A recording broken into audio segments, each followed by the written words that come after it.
Today I've taken a road trip to the Wings of Honor Museum at the historic Walnut Ridge Army Airfield. I'm going to go inside and talk to the president and founding member, Harold Johnson, about the history of this museum and why he thinks you should come check it out.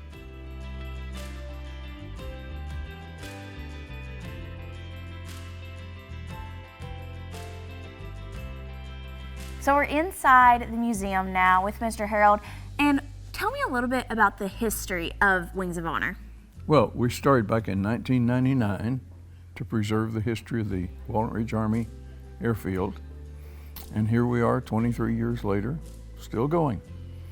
And I feel like most people don't know that in this small town in Region 8 that there was a base for training all these pilots. Right.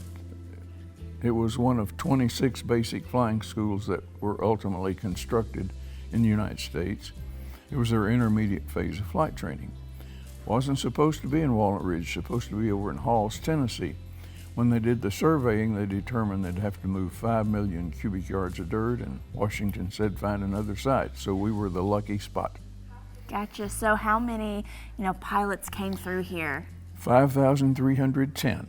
Wow. Construction started in June of 42, started flight training in October of 42.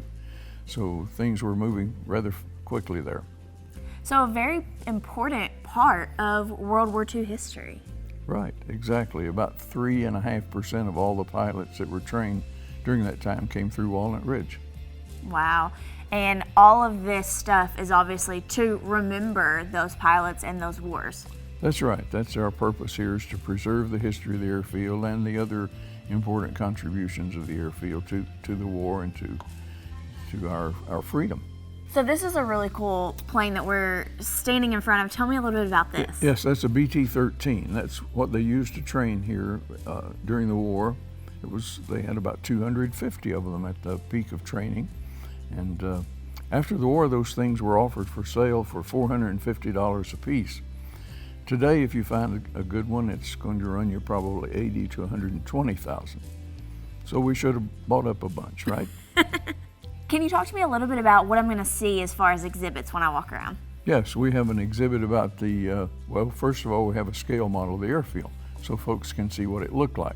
It was the largest in the Southeast Training Command, covered 3,096.22 acres, had 5 auxiliary fields. So then after you leave there, we go through a maze, and we have hard time showing the kids what life was like for Grandma and Grandpa back in those days. We have a prelude to war showing what was going on in Europe and Asia before we got into the war. Have Pearl Harbor exhibit, a mobilization and production exhibit, and we have an exhibit about the Army Air Forces and about aviation cadet training, and then about Arkansas in World War II, women in World War II, and the World War II battles, just a lot of things.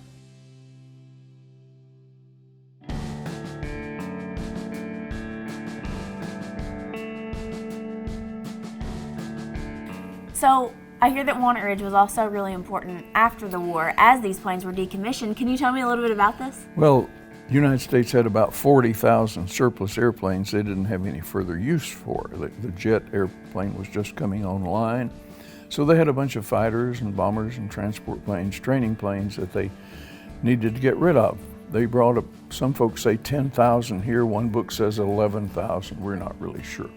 These were all offered for sale. And most training planes, most transport planes sold, but there wasn't much market for fighters and bombers. So in the fall of 1946, they offered 4,865 of these airplanes in a lump sum bid. Those all had to be chopped up and melted. Mm-hmm. So they built 2 smelters down near the end of the ramp, and over the course of about 18 months, chopped up and melted these airplanes. So they'd pull off the propellers and engines and instruments, radios, batteries, landing gear, anything that wasn't aluminum, and they chop them up and melted them. Wow. So, can you explain to me again what all these pictures are back here? Well, the small photos, top row and bottom row, were made November 15, 1945, and the center photos, the larger ones, were made in March of 47. So it shows you what the field looked like at that time. It was covered with airplanes from Village Creek on the east all the way to the north boundary all the way to the south boundary. So a lot of airplanes parked up around the hospital complex, the officers' quarters, the WAC quarters, airplanes everywhere. And just waiting to be destroyed, most of them, right? Yes, they were. Gotcha. So Harold, just to ask you, this is a volunteer basis. It's all run by donations here at the museum. Tell me a little bit about why you stick around and do what you do here at the museum. Well, we moved here in 1946 when I just turned 11 and moved into an apartment, had airplanes parked in our front yard. So I kind of grew up playing in the airplanes and seeing the airport develop, over the years, and the military move out, civilian move in, and so it's been an important part of my life. And so I felt the history was very important, should be preserved, so that's why a group of us got together 23 years ago and formed the museum. And somebody's got to do the work, and so if someone else wants to come in, I've been at it 23 years and 87, so it would be nice to have some more volunteers, some younger blood. And so why do you feel like it's so important for the younger generations like me to come and see everything that's inside this museum?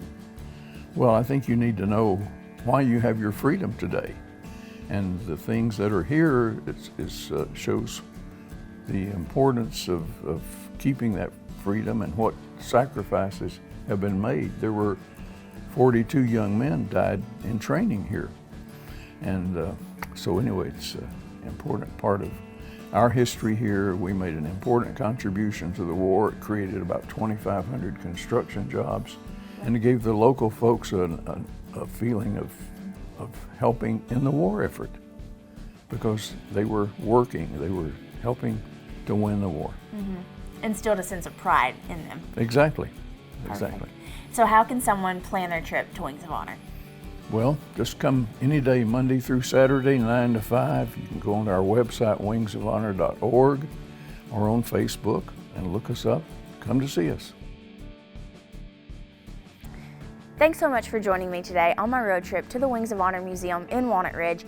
Of course, thank you as always to our sponsor, First Security Bank, for making these road trips possible.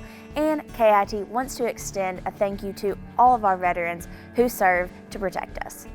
As always, you can go to KIT8.com/road trip to see where we've gone and let us know where we should go next. See you next time.